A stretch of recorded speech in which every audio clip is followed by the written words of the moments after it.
typically, one of the things we do around this time of year is we set our fantasy draft league, and our fantasy team name is Western Philosophy on Grass. That's our league name.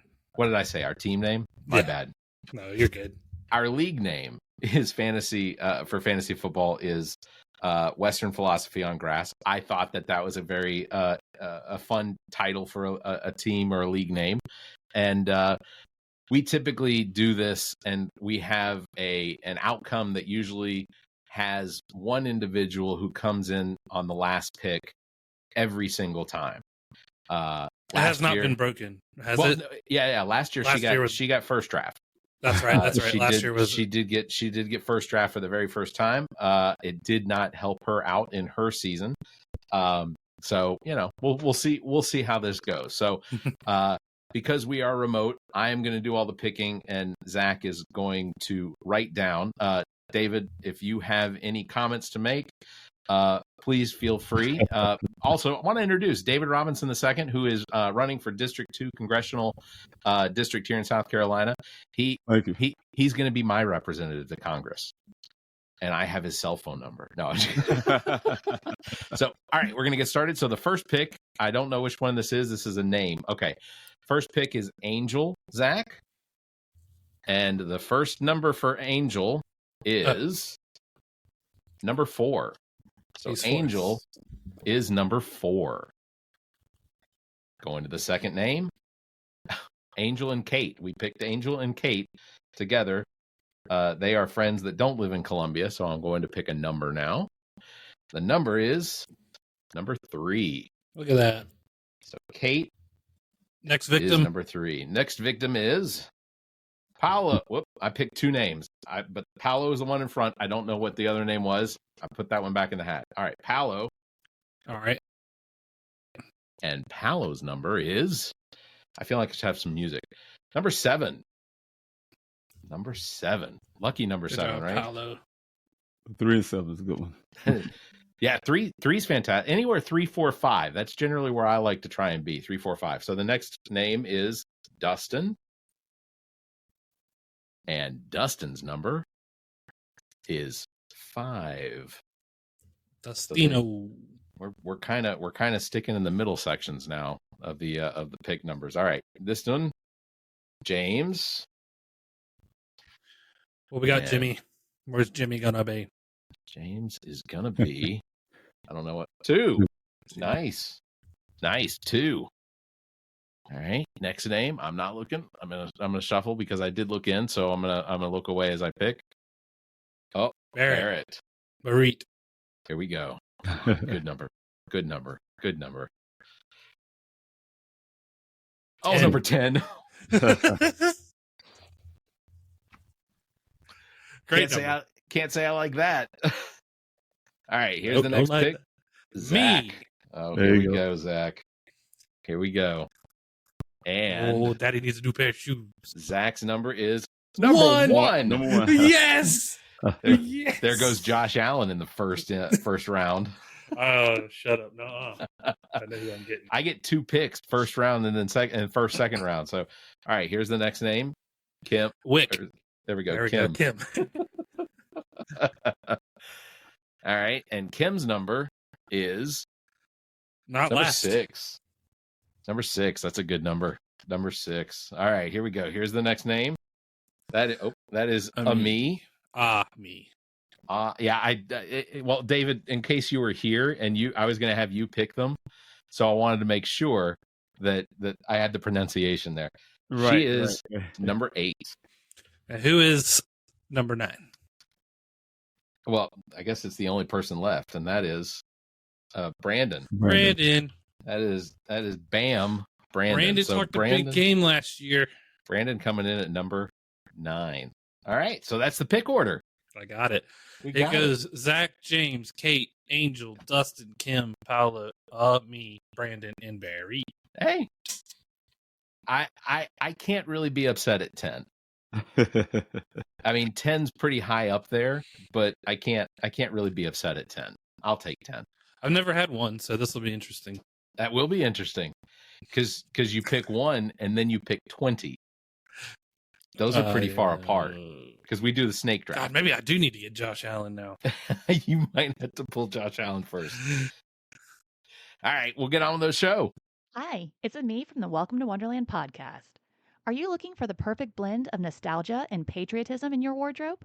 Look no further than ZJZ Designs, available now at ZJZDesigns.com. Their exclusive t-shirt collection features stunning designs like the iconic Plymouth Barracuda print, taking you back to the golden era of muscle cars.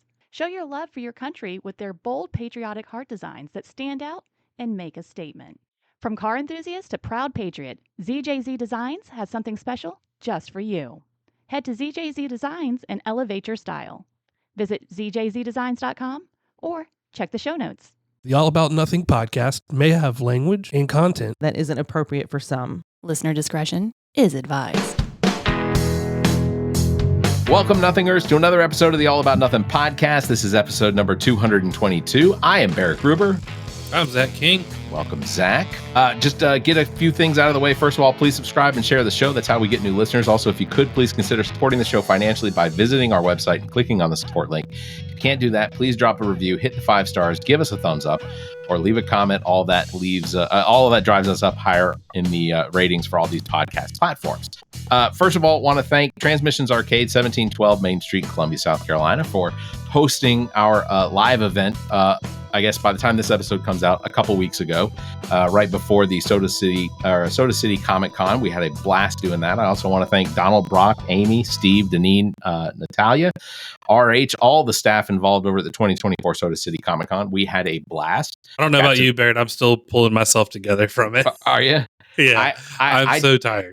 I took Monday off to try and recover, and then I wound up cleaning my car, unloading, unpacking, redoing wires, things like that. It was an event. Monday probably wore me out just as much as the rest of the weekend did. But we do have a ton of content that's going to come out of that. It's probably going to take us a few weeks to go through all of it.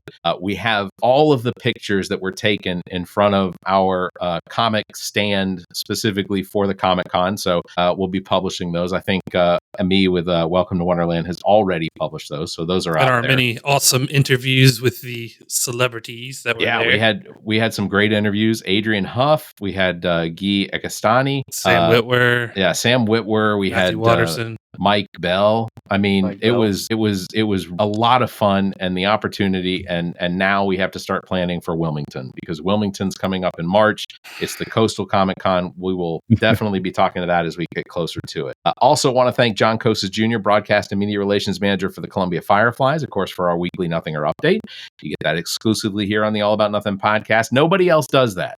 I don't even think there are radio stations that do it. We're the only ones. You get that here. So, in fact, actually, as of the recording today, there's only like 2 more weeks left in the season. And when this episode drops, there's less than a week in the season. So, and it was nice to meet at the Comic-Con. Was it David? Is his name? You know him. He's from the Fireflies. Oh, yeah, Kevin. Kevin. Yeah, Kevin. Yeah, Kevin with the Fireflies. I'd have to remember exactly what his title was. I didn't write it down, so it's not included in my notes. I was just about to say I have his card and I think it's in my wallet, which is not on me. Okay, that's good. So Firefly Nothing update. We got a couple more of those coming. Fireflies have had a really great season. Right now, their ERA is lowest ERA in all of minor leagues. Mm-hmm. All of minor leagues across the country. That's 200 some odd or 100 and something. Those pitchers are throwing some filthy stuff. They're doing really, really well. So. All of that out of the way, I want to introduce our guest for the episode this week is Mr. David Robinson II, who is running for the 2nd Congressional District here in Columbia, or in South Carolina, which actually I think, does that represent both of us? I think you're in the 2nd District, aren't you? Because Joe Wilson represents you currently, right? Oh, yes. Then yes. Yeah. Absolutely. So, David, welcome to the show. David, I have questions. I'm just kidding. Thanks for having me on. Yeah, I want to say, I think this is the first time that we've had someone on the show that if not a regular podcaster, I think it's you have your own setup at home, which is terrific. Yeah.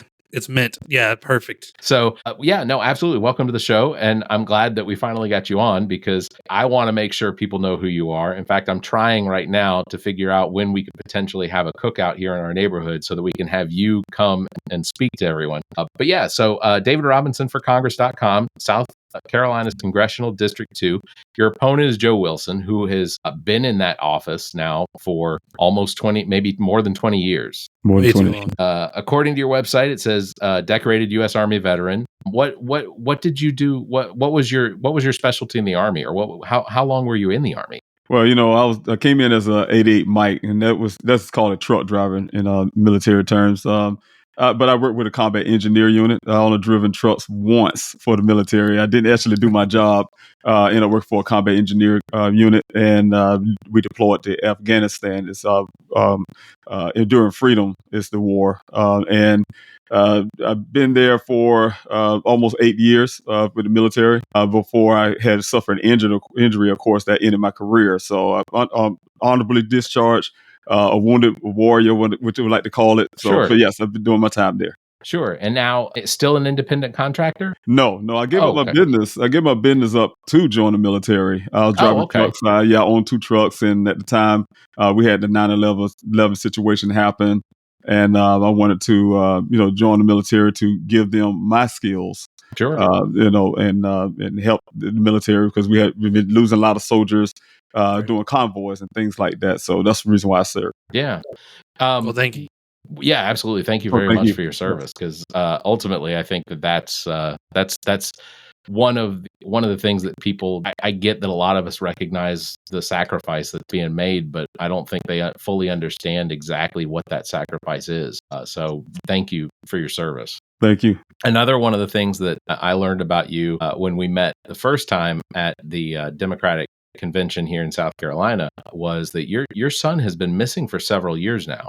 Yeah, tell us a little about that. Yes, my son. His name is Daniel Robinson. He's we're native here in Columbia, South Carolina. He graduated from the College of Charleston in Charleston, South Carolina, majoring in geology. He's a geologist, a scientist. Took his career out right out the high school, out the college, and went straight out to Phoenix to work for his first job, which is called Matrix New World, Matrix Southwest Groundwater Engineering Company. That hired geologists like my son.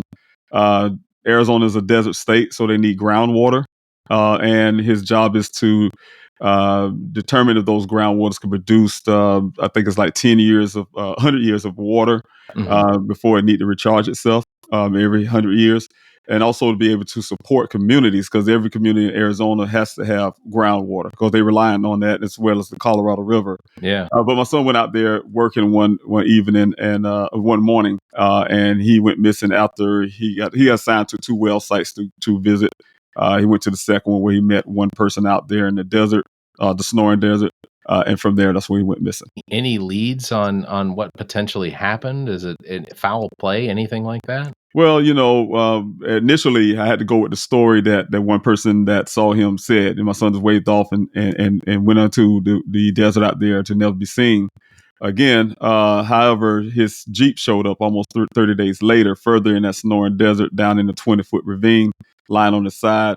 Everything he was wearing on his body, from underwear down to his socks, was lying in a pile of clothes 3 feet away from that vehicle.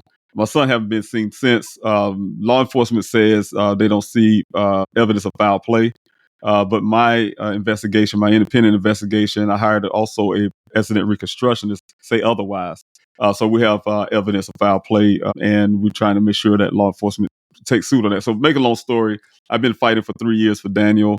Built the grassroots movement. I didn't organize anything in my life. Built the grassroots movement with people from all across this country, hundreds of volunteers coming out every week to help me in that Sonoran Desert to search for Daniels. We've been out there for 49 weeks, covered over 35,000 acres of land. We recovered other human remains out there, seven human remains out there to bring closures for other families. I solved the case for the Maricopa County Sheriff's Office. And my mission has grown from that. I have people that came out to help that also have missing loved ones. So it helped me grab a passion, to help other families as well. So through the course of things, of course, I've been doing everything I can to fight for my son, but also bringing awareness to the missing person crisis we have in this country. I work with senators in Arizona, legislature, trying to get legislation passed to help law enforcement, also help family get the data and things that they need. Those things did not come into fruition yet. So my goal is to bring it to Congress and do it myself. And so that's one of the reasons why I decided to run for office. I think that's an extremely worthy cause too. And sincerely, I'm so sorry that we haven't found him yet. And I hope that we do. If there's anything that we can do as a podcaster, people, please let us know. I can't imagine being in your shoes, but I know that he'd be happy knowing that you're out there, boots on the ground doing it, looking for him. That's right. I lost my brother for about 4 or 5 hours one time, and I freaked out. Yes. Luckily, we found out where he was, but for that moment, even a taste, I can't imagine.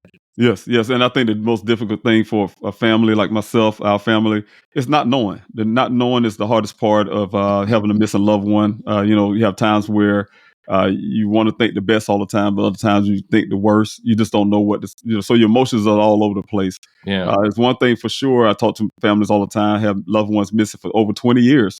And when we have those discussions, it's like they happened yesterday because it's always fresh in the mind. It just to go away, just simply go away.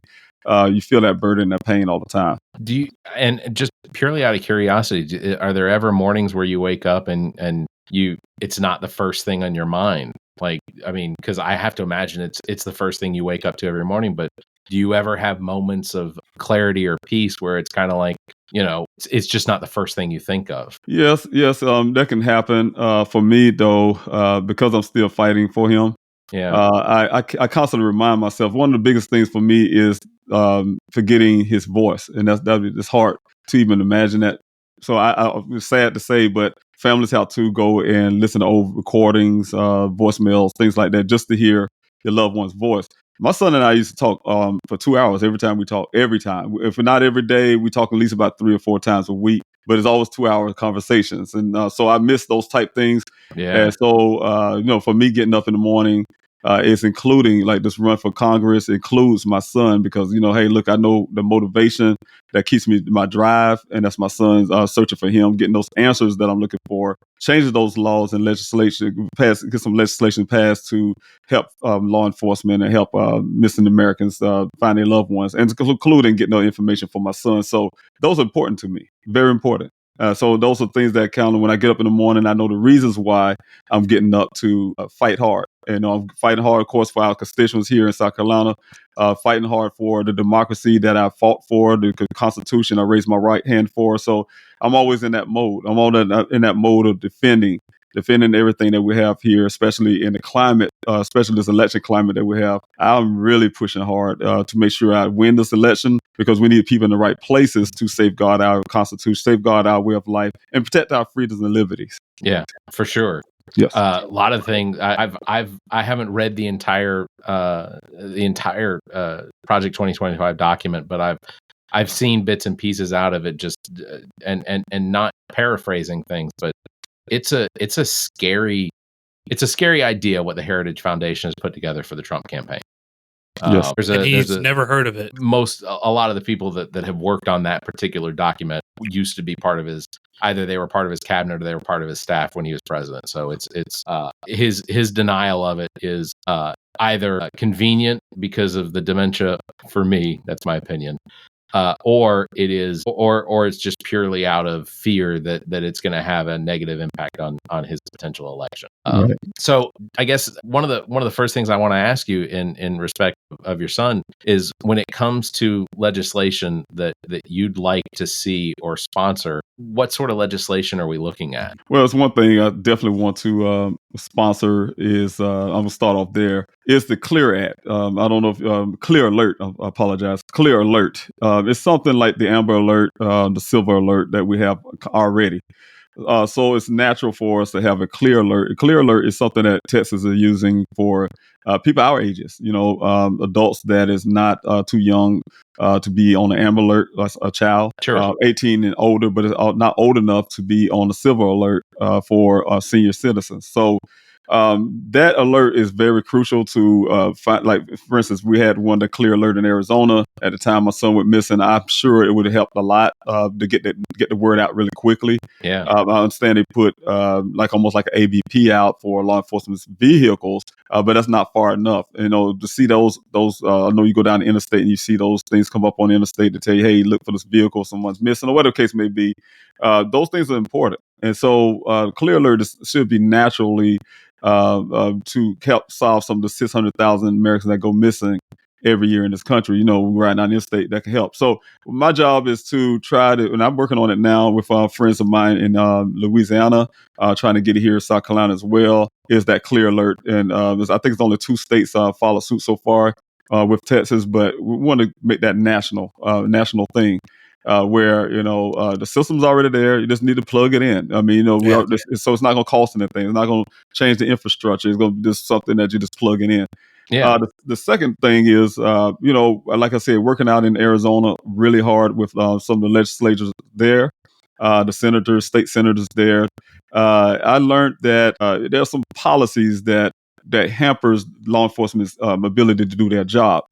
If you have a missing loved one, that you have to, first thing naturally a family would ask is, hey, with technology, we want to know where the cell phone at. That can tell a lot. We can ping this location and things like that. Those things that cannot be done unless law enforcement deem that person at risk, like a high risk adult that is missing, and we need to get these things quickly. Like, for instance, somebody was out to harm them or something like that. Then they can petition the phone companies to try to get those cell phone pings. Other than that, they would not be able to get one without a court order.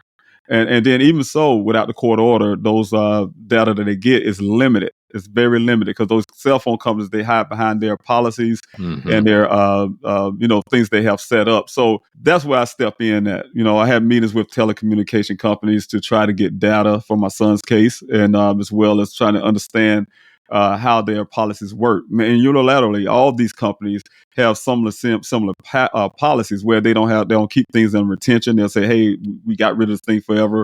It's lost forever." After I think 10, some say 10, some say 30 days. We want to raise the retention requirements for those telecommunication companies, but without destroying our privacy laws here in this country.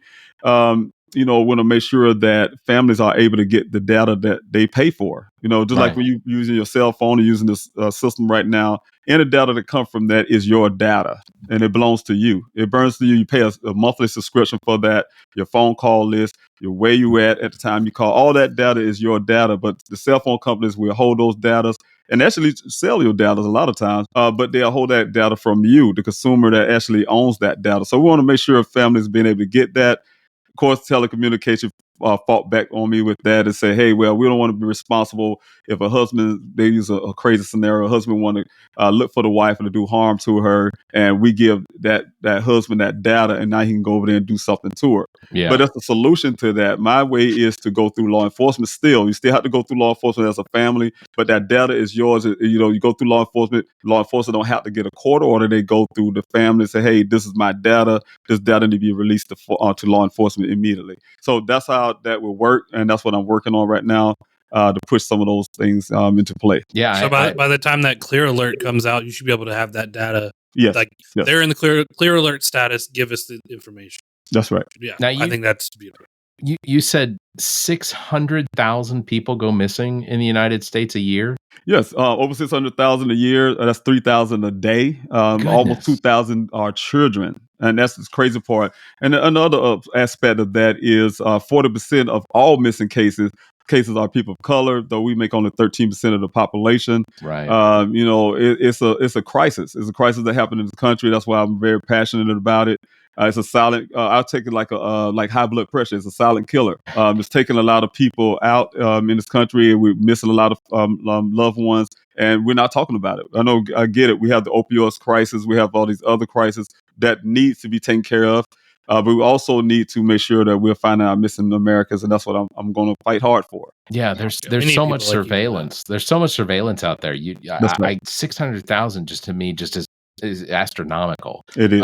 I mean, I don't want to even imagine a scenario where a loved one or a friend were to go missing.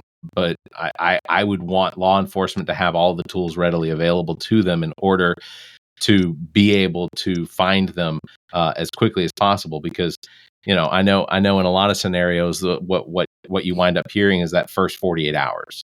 That first 48 hours is critical. Well, I disagree with that. Oh. Sorry. I disagree with No, you're good. 48 hours with law enforcement. That's another aspect of having missing loved ones. I've been advocating this for over 3 years now. There's no such policies. A lot of times law enforcement will come and you go to a law enforcement and you say, hey, my loved one is missing. They'll say, hey, you need to wait 12 hours to be sure, or this hour or that hour, whatever they say. There's no law. I tell families all the time, always ask them, say, what policy says I have to wait to report my loved one missing? Because there is none. I call that laziness when law enforcement tell you that. They just trying to play the advocate to say, well, they don't know your loved one, but they're making those judgment calls to say, well, maybe they just run off somewhere and they'll be back. Yeah. Families, when you have a missing loved one, you automatically go do your due diligence. You calling your neighbors, you calling your friends, you calling their family, other family members, you calling, everybody to check on that person to be sure that your loved one's missing. You know their patterns. You're the family member. You know what they're breaking those pattern habits. And so when those things happen, when you go to law enforcement, without question, law enforcement should act immediately, expecting the worst and bring it back the other direction, because it's not their job to make those determinations when and if that person is really missing. So they need to go out there, because that first 48 hours, no, that is too late. When a person is missing, that's good for that movie, that show we watched, the first 48 hours. Yeah. Right. Because when you're a detective trying to solve a case, yes, the first 48 hours is crucial to get that evidence together. But when it's a live, active situation with a missing loved one being probably moved from state to state, or anything could be happening at the moment, we need the first moments of that law enforcement agent to start getting active on that case. So that will relieve a lot of things that's happening with missing loved ones, and we want to make sure that law enforcement have those tools. Also, advocating for states like Arizona, who have this number 4 in the country of missing people, and California and Alaska, and some of these other big states that have. We have 200 as of March. We had 270 people missing here in South Carolina, but I'm sure that number is a lot more now. It goes up, don't go down. But what I'm saying is, we should have departments within the department that just handle only missing American cases. That's it. And we have to make sure they are funded for that, because, it's like, again, I say it's a crisis. Law enforcement sometimes are overwhelmed with regular calls, and to deal with missing person cases are overload on their department. So we need to have those departments to handle those type cases. Maybe U.S. Marshal to be a part as well. Yeah. It's because a lot of these cases are human trafficking cases. Yeah. And things like that. So they all tie in together, and want to make sure these resources are there for Americans. Yeah, absolutely. And again, just so everyone knows, your son's name is Daniel Robinson. Geologist Daniel Robinson. And he went missing in the Sonoma Valley. Buckeye. Sorry. Arizona is a Sonoran Desert. The Sonoran Desert. Sorry, yes. Sonoran Desert in Arizona. Okay. And that was 3 years ago. That's right. It was June the 23rd of 2021. We'll make sure that from our aspect, we'll push that as much as possible. I assume, is there a website for information? Yes, it's pleasehelpfinddaniel.com. Okay. And right. You just type in, you Google Daniel Robinson, he'll automatically come. It's a national story. I've worked very hard. It took me 3 months to put my son on that level. I work hard to push there, and the reason why, because it's important to me when I was out in that desert. To have his name out there, so it's like eyes and ears everywhere for my son. That was my goal, and was able to push that. Sadly to say, his story came up at the time when I know you remember the Gabby Petito story came out. That put his case on that level as well, because they were talking about the disparities when it comes to missing Americans in the country. So. You would find that on, like I say, just pretty much Googling. Yeah, pleasehelpfinddaniel.com. Thank you. I have an aunt and uncle who live out in Arizona, and I'm going to put it in their ear to see if anything they could do or think of. So I'll do that. Yeah. So let's talk about your campaign then. So obviously defending the Constitution and democracy. These are issues that anyone that's paying any attention to the news currently, especially when they research things like Project 2025 or just hear some of the nonsense that the Republican nominee spouts. That is genuinely that is a fear, I think, for a lot of people. What's one of the things about the Project 2025, I think, that you find I guess what are some of the things about it that you find alarming? Well, one of the biggest parts is, I want to start here. Former President Trump had an executive order, and I believe it was October the 2nd of 2000, when he was in office. And I'm sorry, not 2000, 2020, when he was in office. And he did an executive order to make it easier to fire, some of the workers of the government workers. Mm-hmm. And so that's one of the things that stands out for me because, I'm a veteran. Like I said, raise your right hand to serve this country. I know the reason why I serve, like I said, to defend our democracy and also our way of life, to make sure my children have a safe place. And so it's dear to me. It's dear to me to see our Constitution, dear to me to the freedoms that we have in this country. But when you're working to increase the power of the presidency in ways that will end the separations of power and also the checks and balances between the branches of government, that's a problem. That's a problem. That's ending our democracy as it is. We don't have kings. That's one of the things the founders came away from, is to not have a king rule over us. And so we're not aiming to have a king running our presidency, running our White House, running our country. And also the fact that, with all the laws that's all these suggestions from the Heritage Foundation that's been adopted, this is a 180-day plan. I mean, what I'm saying, a lot of people don't understand. It's not something that they are planning to put in place in the next several years. No, this is 180 days. They want to have that thing already. That's the reason why they have this playbook. So like a lot would say, when you're doing sports and you're a coach, you get a playbook, you plan to use it, right? And so they're planning to use the thing, put these things in place, and they do it really quickly. Yeah. Right up under your nose. It was right there in plain sight, but at the same time, right up your nose really quick.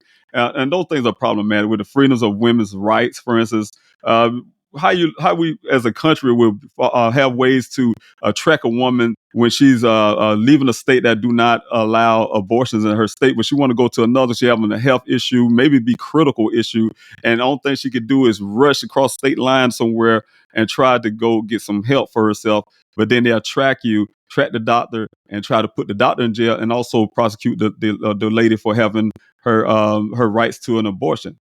So we got to be thinking about things like that. That's a problem. It's a problem when you're taking ideals based on whatever your ideals. It could be religious, could be whatever, and then apply them to everybody's life.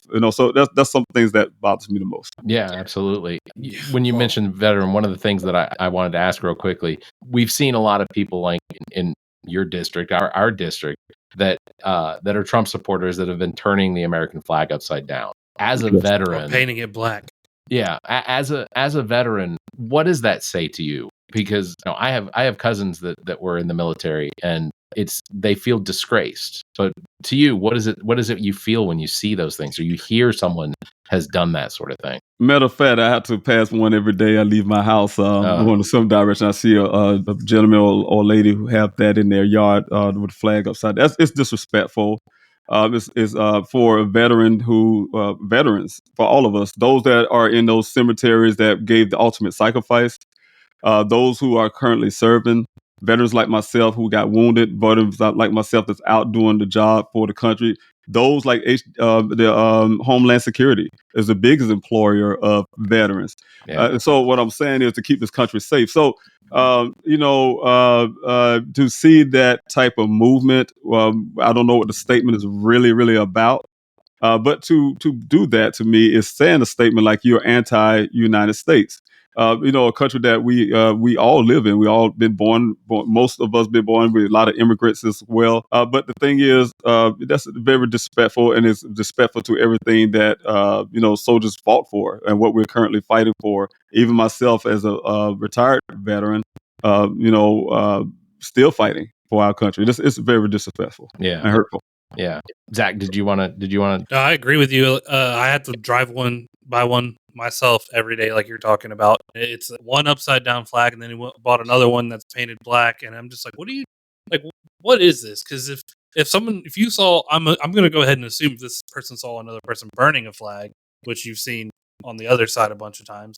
They'd have something to say about it, but they're willing to disrespect it in this. Well, and for me as a former Boy Scout, we were taught that when an American flag becomes unusable, when it's been tattered or torn, that the respectful thing to do is to fold it into fold it ceremonially, and then you burn it. It's the same as what human beings have done for generations when it came to the passing of someone that we cared about. Ceremonially, that's how that was. It was turned into ashes. So yeah, it's not to mention the disrespect for the flags that are put onto the soldiers' coffins when they are buried in Arlington and everything like that. Like, now you're disrespecting the memory of even that. Do you know why? Have you heard any of why people do that? I still don't understand the reasoning. So I had to look up the black flag at one point. Let me do it right now. Y'all go ahead. Yeah, I'll just say typically any flag that is turned upside down is usually a sign of distress. The idea that the American flag is being turned upside down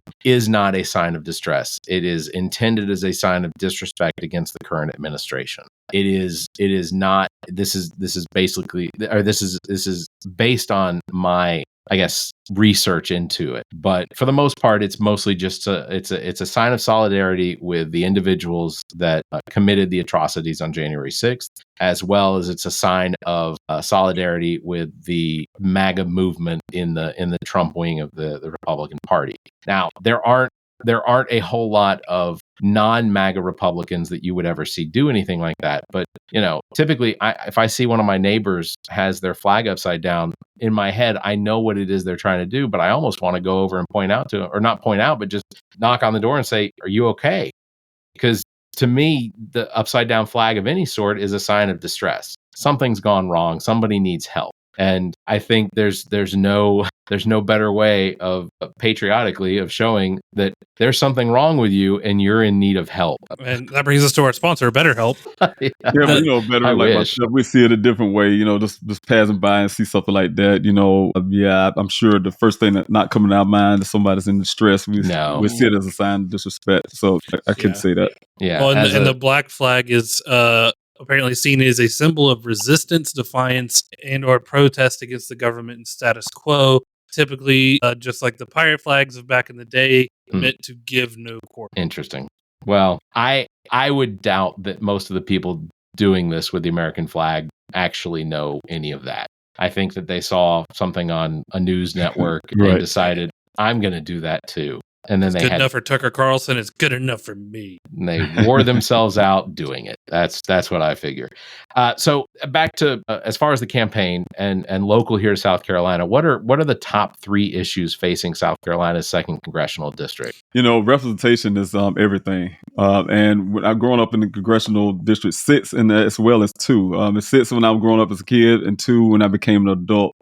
One of the things I've noticed, especially in the Congressional District 2, is the fact that we don't have the proper representation that we should in our district. For instance, you will see on one side of that district, everybody doing well in this community, but you go to another community in the district and it's not doing very well at all. I have seen, for instance, I want to call the opponent's name a lot here today, but I want to say, for instance, you go past his office in West Columbia, you see nothing but Trump paraphernalia all over. Yeah. I wonder how you can even get through the front door. We're not representing a person. We're representing everybody in our district. Everybody have needs in our district, and that's what is very important for a representative to actually hear what the constituents want. And that's your job, is to relay that back into Washington and get the work done for the people, not for your self-interest. So I want to make sure that when I take the seat, I'm doing just that, representing everybody in our community, the marginalized communities as well as those doing well at the top. So I want to make sure we're taking care of every community.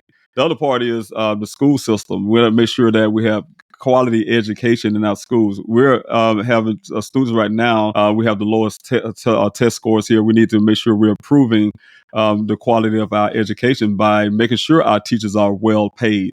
make sure they're well staffed and things like that. So make sure that those fundings are coming down from federal government that goes to programs that would aid teachers in the classroom, as well as helping students receive those quality education, because we already know things are changing with AI and renewable energies. These are new jobs and new things that's happening all across the world, not just this country. We want to make sure our children are geared and ready to be able to compete with the world market. So I want to make sure that those things are in place for our students as well. That's very dear to me in our state, because I know when I grew up, I went to S.C.s Johnson. I don't know if anybody y'all know that, but I went to S.C.s Johnson High School, and we used to get hand-me-down books. And what I'm saying is, I was doing very well, making great grades. They thought I was, oh, you're a science, you're a genius, and all this kind of thing. But then when I went to a different school on the other side, they said I was behind because I was learning from a different book. I was learning from a book that they used last year. Yep. And so it's those type things, is the disparities that's there in these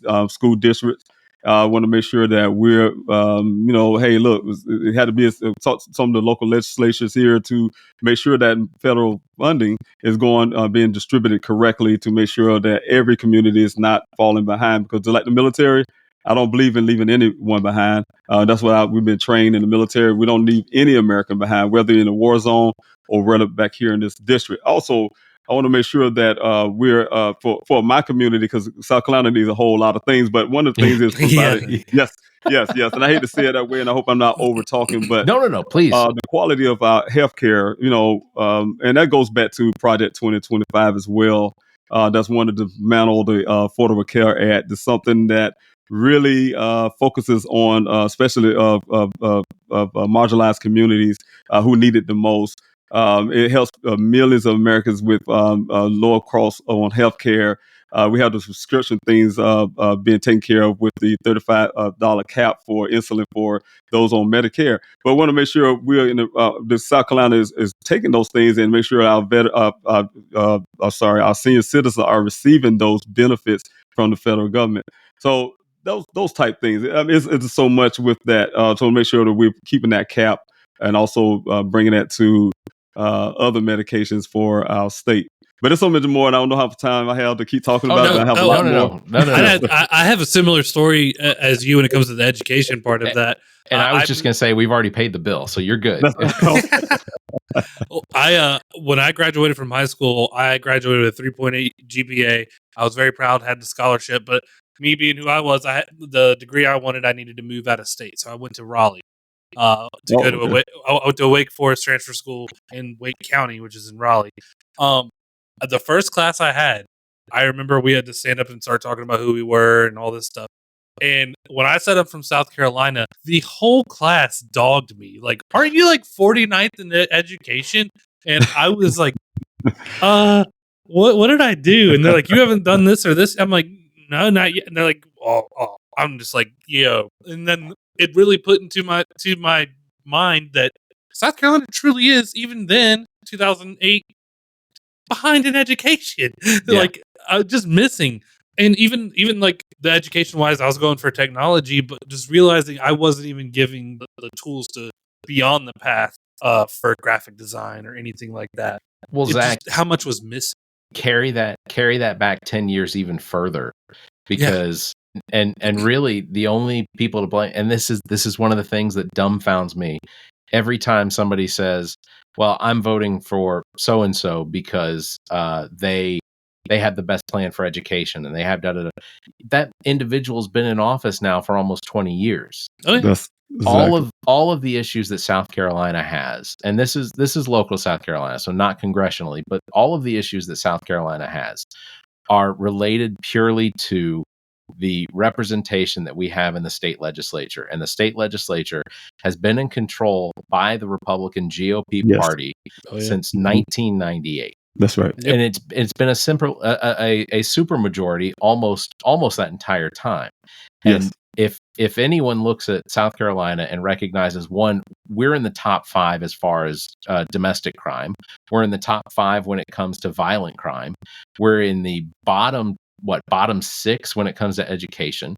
We're in the bottom 6 when it comes to infrastructure. And these are all things that tie right back to the people that have been in charge, because even in the last 3-4 years, they've been focused on things that don't have anything to do with states. They have everything to do with the removal of liberties. I guarantee you, and again, this is my opinion, but in South Carolina, if they could take women's rights away, if they could take women's abortion, the right to privacy, if they could take away the right to have credit and own property, and eventually work in the right that take away their right to vote. I mean, these are things that I believe that they would see as benefits to the Republican Party and their ability to maintain power.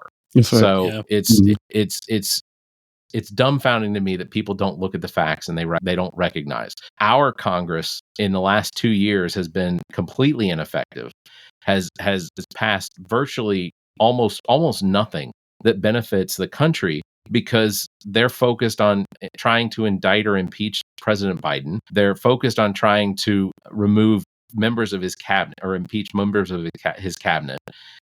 These are not the things that we need to focus on. None of these, these are bad.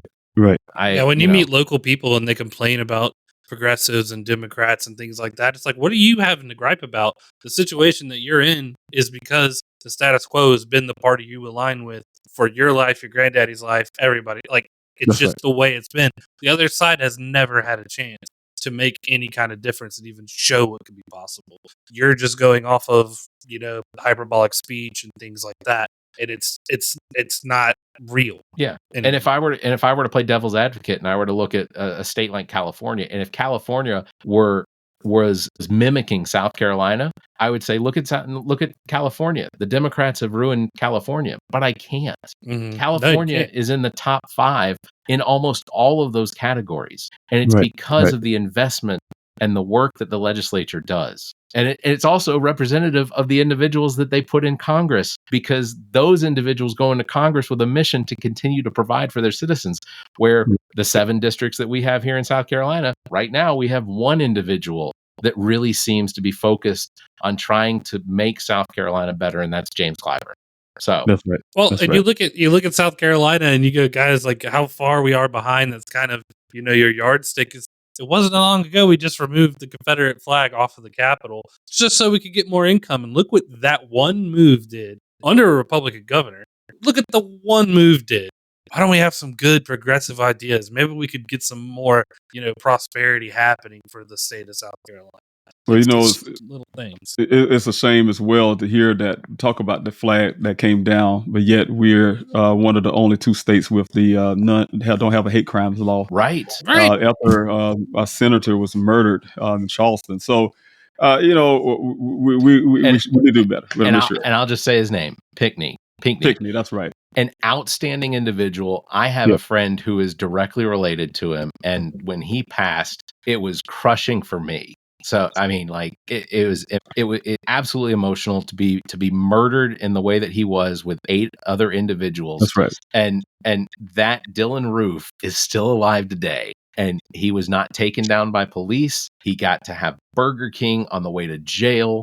It just gripes my ass. And Right. and so Yes. it's, and I'm not black. I'm not sure if you guys know that, but it's insulting. It is very And much. it should be something that's felt as insulting to everyone. So anyway, so broader issues. What is your current view on the state of bipartisanship in Washington, and what do you think that as representative to District 2 here in South Carolina, could you do to maybe bridge that gap? First thing to bridge any gap is to listen. Sometimes we kind of become tribal in some aspects. Sure. And we have passed judgments on people before we actually listen. I think that's the biggest key, first of all, is to be able to listen to what a person has to say before you can make any type of judgment calls. And then from that point, see what you have in common, those common grounds that we can get those things move forward, because everybody has certain basic things that they are needing and wanting. And those things don't bend or go against your values and things that the state care about.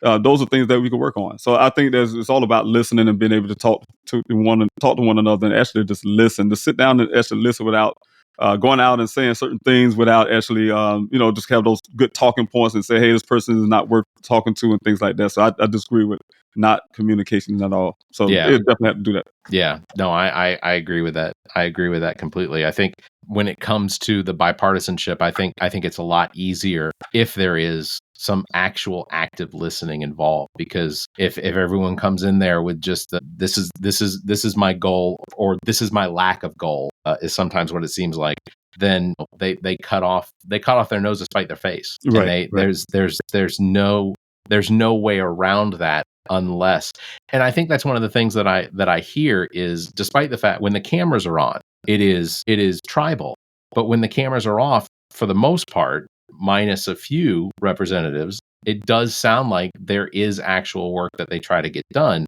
So my hope is that that's the reality, and that we have representatives across the country that are willing to at least sit down and try to work, That's try right. to get actual work done. So Right. campaign, how's it going? As far as we talked a little bit before the recording about volunteers and things like that. And one of the things, I think South Carolina is a difficult state to campaign in for Democrats. Matt Villardo, his campaign out of Fort Mill, Matt V for SC.com, is we've had a lot of success since Kamala Harris has taken the nomination. We've gotten past the convention now. How has that impacted your campaign? Yeah, I was first said you're right. It's a little different game. I have never ran for office before, so I don't have those past political experience and things like that. But I can tell you what, I'm on that learning curve really quickly when it comes to campaigning. So, yes, it's been very difficult. Definitely doing the primaries to even get funding. Most things I had to do myself. To win the primary. Yeah. And so currently. Yes, I think with Kamala Harris, VP Kamala Harris, actually running for president now, that did get some momentum and things going with those. Not just Democrats, but also conservatives out there. I mean, I've seen. I have signs on my car. I see people come literally pull up on the side of me, or it kind of scare me because I always end up doing it with my back. There you go. But I have my campaign signs on my vehicle is what I'm saying. Yeah. And I have people ride up behind me. It scares me every time they blow their horn and yell, say, "I'm a Republican, but I'm gonna vote for you because Joe got to go," stuff like that. So Very good. I love hearing it that. scares me, but it makes me feel great at the same time. That's I funny. love feel hearing great that. because I think that everybody is seeing that we need that positive change. We have a country now because of 2020 that we are hearing that our country is down the drains and the world is laughing at us, and we hear all this negative every day, negative, when we have the greatest country in the world. We are the greatest people in this country, in the world, in my opinion. And the fact is that, we're tired of hearing those negative trots that we hear from the Republican side, the mega Republican side, and people are tired of that. They'll have to say, look, you know what, we got to do something to save our democracy, save our country. And I've seen the uptick of the enthusiasm, like I said, not just Democrats, but also those who are in the middle, the independents, the conservatives, of actually deciding to say, look, no, we have to do something together. We have to do something together to stop this madness that's happening in the country. So as in for funding, of course, South Carolina is one of the difficult places to get funding. I talked to a lot of candidates, but we definitely need to encourage people to support what they believe in. And I believe people do, and it's starting to show a little. So I'm really happy about that. And I'll just pick up on that, if anyone looks into it, Donald Trump only won South Carolina by 10 points. And that sounds like a lot. But South Carolina, I feel like he only won South Carolina by 10 points. In 2020, he only won by 10 points. It was 55-45. And I think that we had a decent turnout for 2020 in South Carolina. I think the potential is that we could have a much better turnout. And I think, and I won't put this into y'all's heads just because I want you to think it too. I think the potential of disenfranchised Republicans turning out and voting for Democrats because they don't want to vote for Donald Trump. I think that we are going to see some of the highest turnover of party members from Republican to voting for Democrat and not even necessarily knowing who it is they're going to be voting for, just pulling the lever for the Democrat because Kamala's at the top of the ticket and not Donald Trump or not Joe Biden. Yes. And I think a lot too. You have the 14-year-olds who are born in the ether of social media and things like that, who could form their own opinions, are now going to be your 18-year-olds who are ready to vote and want to go out and make a difference. And I think you'll see a lot of that, because I know when we were growing up, not to say I'm you guys' age, definitely not Barrett's age. He's just David, you're pushing what, 42, 43? I'm 54. No. Y'all babies. I call you babies. I'm less than a decade behind you. Just but going through even me growing up, real. I remember when I told my parents I voted for Obama his second time around, and it was my first time to vote, and I was just like, yeah, he had good ideas, and they were like, no, it's the Republican Party. You should have gone the other way. Ketchup Man was there. And I'm just like, no, I'm going with the best idea. And I'm here to question my worldview if that's what it came to, and it did. And it's just good ideas are good ideas. If you're a Republican and you're putting forward good ideas, I'm going with it. Just like you're talking to those people coming behind you saying, I'm a Republican, but I'm voting for you. You have good ideas. It's evident. So follow the good ideas. And Obama didn't just have good ideas. He genuinely wanted to unify the country. It wasn't just because he wanted to be president. It's a good idea, Barrett. Yeah, I don't feel like listening to Barack last week at the convention and listening to him speak. I don't have that impression that he has this ego that it had to been him. Mm-hmm. If there had been a candidate that could have won, and I think that it's just like he was in Biden. He was assisting Biden in his campaign when Biden made the decision himself, based on the information that he had available, to drop out. And it wasn't very long after that the Obamas came in and said, we endorse Kamala Harris for this position. Right. And like I don't feel like Democrats have that ego. Most of the Democrats don't seem to have that ego of it has to be me because I want it. It's because it has to be me because I want to do for everyone, not just people that vote for me, but I want to do for everyone. That's right. The juxtaposition of it is like they had Kamala Harris was on a talk show and a crazy person got on stage. It's like grabbed the mic from one of the hosts and started speaking, and she walked away. She was like, well, I'm not going to be part of this. And they're like, well, Trump just stood there and got shot like a hero and then raised his fist. It's like, what even are you talking about? Like, if Trump knew he was going to get shot, do you think he would have been on that stage? I mean, let's be honest. If he thought it was going to be a fair win that would flare his bone spurs, he probably wouldn't have come at all. That's probably very true. All right. Well, David, I want to thank you for being on our podcast. Yeah, thank you so much. Ultimately, we've not been able to have this type of conversation, and I have thoroughly enjoyed it. But before we get rid of you, we do have to put you through our 7 questions. Okay. Seven questions. We need a sound. 7 questions. I think I'm gonna play some music. Y'all can hear the music, right? Yes, we can. I just want to make sure. Sometimes the production value isn't great, but I try. So, all right. So, first question of the All About Nothing podcast, 7 questions is: what was the last thing you Googled? And you get bonus points if it was the All About Nothing podcast. You go in our Hall of Heroes. Yes, All About Nothing podcast. There it is. I can't. I don't think I could play a second. No, I can't. Blacksmith, start welding the plaque. Yeah, that's exactly it. All right. Second question: if you could have one superpower, what would it be? Oh wow! Oh, that's a good one. One superpower. Oh man. You ever saw it was like what Dave Chappelle would say? When we was young, we had the Care Bears, and they shoot all that love out your chest. Yeah, if I had the power, I would do that to be able to get everybody to love each other. Oh, okay, that's a good one. Hey, we have not had that answer before. That is not it. Normally, it's like Magneto's magnetic powers. Yeah, and then someone had to explain to me that Magneto can now fly, and then I saw Magneto this weekend. I said, "You can really fly?" He goes, "You should watch the show." All right, number 3. If your life were a movie, what would it be titled? Oh man, it'll be titled. Oh man, let's see.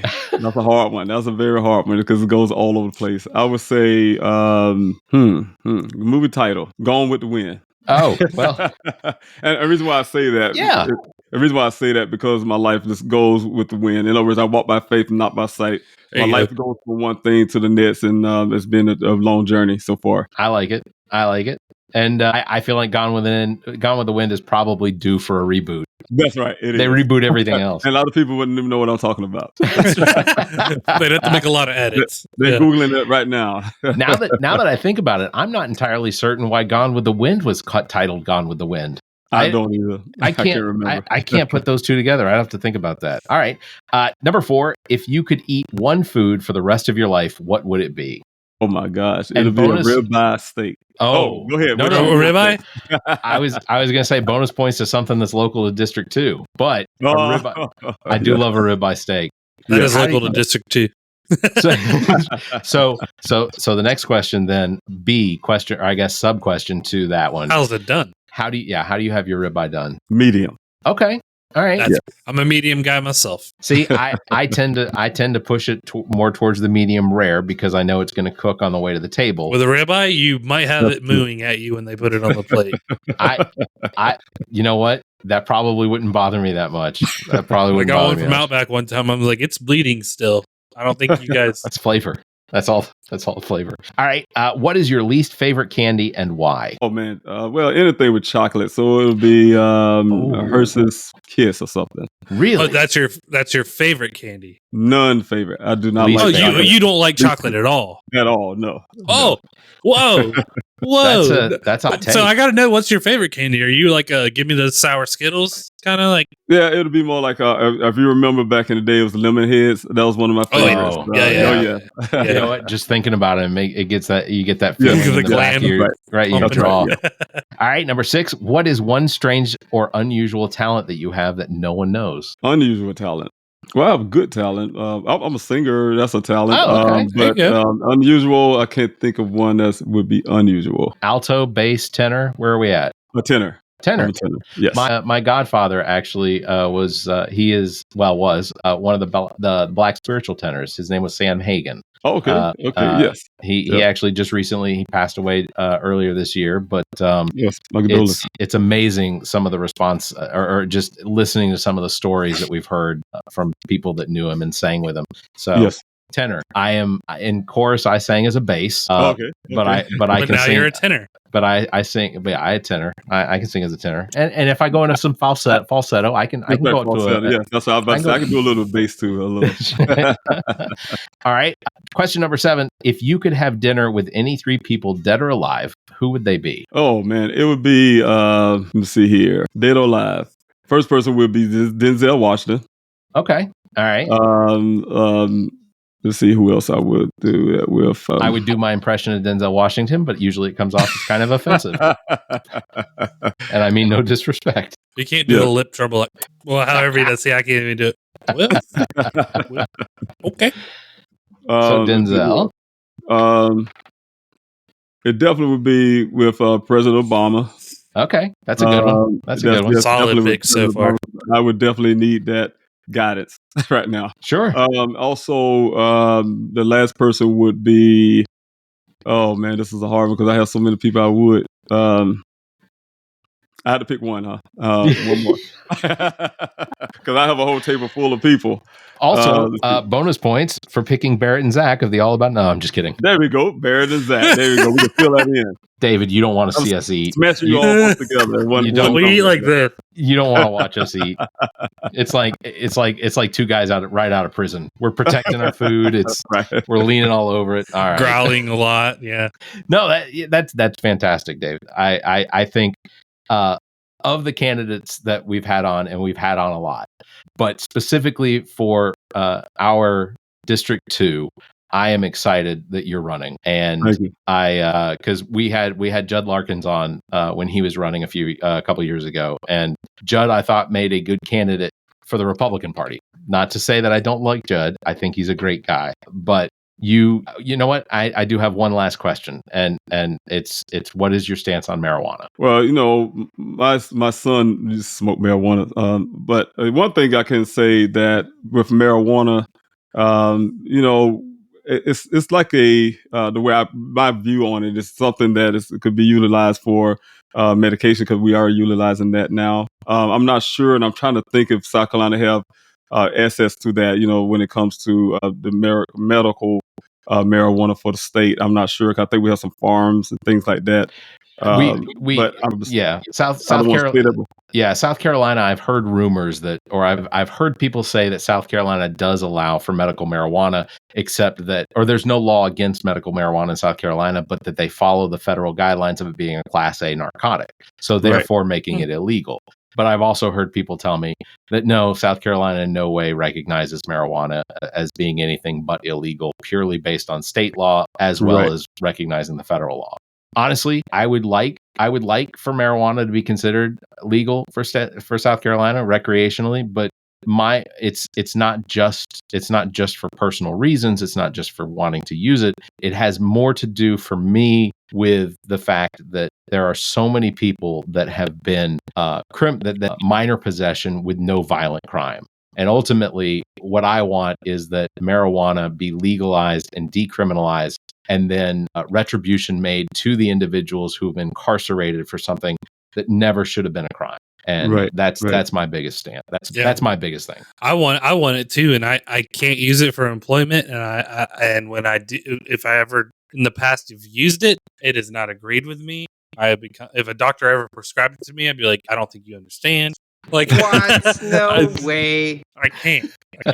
Ask my wife. She's like, yeah, Zach is the last person who needs that. Right. He held a podcast till 3:00 in the morning by himself. He didn't have the camera on. We'll dig in. David Robinson II, thank you very much for being on the podcast with us. It has been an absolute pleasure. I look forward to your success, and ultimately, I'm hoping I can get a yard sign out here in the yard. And I think I speak for Zach as well. David Robinson II. Website is davidrobinson4congress.com. South Carolina Congressional District 2 will have links in all the show notes. Go to his website because donations to the campaign are absolutely necessary. They pay, volunteering as well. That's right. And then the other thing that I want to continue to say is, if you have not yet checked your voter registration, please do that. Because South Carolina, Georgia, Alabama, wherever it is that you live, especially in the South, especially in red states, they are doing more and more to try and prevent people from being able to vote, which includes, in some cases in Georgia, it sounds like you can actually report someone to a website in Georgia and have them removed from the voter rolls. So these are games that are being played specifically because they are scared to death that Democrats are going to win. Yeah, unlike what Chuck Liddell pedals. Oh, Mike Liddell. Mike Lindell. Yeah, Mike Lindell pedals. This is real. This is actually happening. Please go register to vote. If I can include one last thing. Absolutely. I said this yesterday at an event. We're all volunteers. So when I say I need volunteers, but we all are volunteers, those who are listening and you believe in democratic values, you believe in defending our democracy and fighting for our democracy, especially even if you're a conservative and you're hearing this. You need to defend our democracy, but at the same time, we all are volunteers, meaning that we have to get people out to vote. We can't say, hey, I'm going to vote. I'm going to support your campaign. But no, we need everybody on deck. We need everybody to reach somebody and get somebody to come out. Tell them the reasons why they need to vote Democrat down the ballot this time. And the reason why we have to do that to save our democracy. And those importance. Learn about what's happening with Project 2025 and educate your neighbors, your friends, your families on that, and encourage them to, like I said, volunteer. We all are volunteers. All are volunteers. So a campaign like myself cannot win without anybody who's not supporting. So we need people that's supporting for our campaign to actually win. Yeah, and contact information at davidrobinsonforcongress.com. Donations, again, everything you need to know and just take care of. So please do that. And also, again, check your voter registration. You can go to our website, theallaboutnothing.com. We have a link at the top of the page where you can go and check your voter registration because districts change, precincts change. Be up on it. Check it today, check it tomorrow, check it, as often as you need to, especially in some of the states you live in. So that's right. That is going to do it for this episode of the All About Nothing. Again, I want to thank David Robinson II, congressional candidate for 2nd District of South Carolina. Thank you, David. Zach, I want to thank you for being here as well. I'm present. Yeah, there you go. That is going to do it for episode number 222. Thank you again, guys.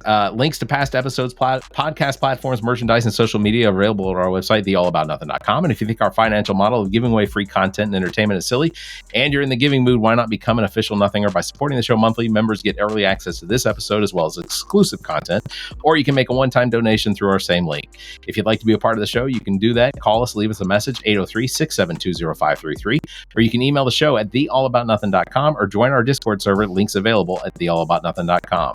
Thank you, everybody, Thank you, everybody, for listening. You all stay safe, be kind, and keep your hands to yourself. That's it. The All About Nothing podcast is produced and engineered by me, Barrett Gruber. Thanks to Cake for our intro music, Sick of You. You can follow everything Cake the band at cakemusic.com. Thanks to Muff the producer for our outro music. You can follow Muff on Instagram at Muff the producer. I am Barrett Gruber. You can follow me on Instagram and Twitter at Barrett Gruber or visit my Linktree /Barrett Gruber. Want to support the show? Visit our webpage, theallaboutnothing.com, and become a member. There are several tiers available, including memberships that give you early access to episodes as well as exclusive content. Visit theallaboutnothing.com. To find links to our social media, merchandise, and past episodes, visit theallaboutnothing.com. If you'd like to be heard on the show, you can call and leave us a message. Dial 803-672-0533. If the time between these episodes is more than you can handle, check out our partner podcast. Zach and I host What the Pod Was That with Carrie Simmons. Visit whatthepodwasthat.com for links and details. Me takes a deep dive down the rabbit hole in episodes of Welcome to Wonderland, available on all the podcast platforms. Visit WTWLpod.com for details. As well, you can listen to the political and social conversation between Dr. Jamela Brooks and Bill Kimmler on Black, White, and Blue in the South, available wherever you listen to podcasts. Please subscribe and share this show. If you're on YouTube, please like and hit the notification bell. Thank you for listening.